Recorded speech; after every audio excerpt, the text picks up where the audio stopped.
there's a story about 11-year-old Tracy who was kidnapped.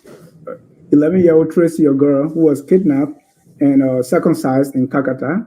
There was a 2-year-old boy sodomized by a 14-year-old who was in his care and also in Bond County, there is a husband, Kokolu, who killed his wife, or Nowai, because, for some.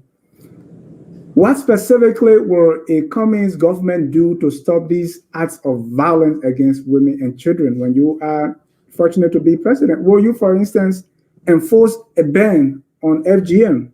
Give me some concrete examples of what you're going to do to fight this violence against women and children. So the bigger picture here is that we live in a country where nobody gets punished for doing anything, where you can commit all the acts you just described, and you can get away with it. And this is part of the kind of the lawlessness in Liberia. And in the Cummings administration, the rule of law will apply.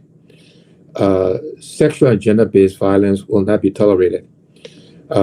People will go to jail, people will be punished, people will be investigated. Women will not be re-victimized. We will be very clear. Again, when you asked about the 100-day plan, the second go round of the questions, I talked about rule of law. You gotta fix the environment. You gotta fix the expectations. You gotta set the examples. You have to professionalize law enforcement and let them follow the evidence.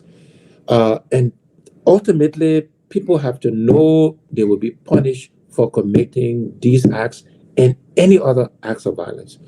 We also got to engage the Liberian people in this effort, because oftentimes families will get together and like, oh, there's your uncle, your brother, your father.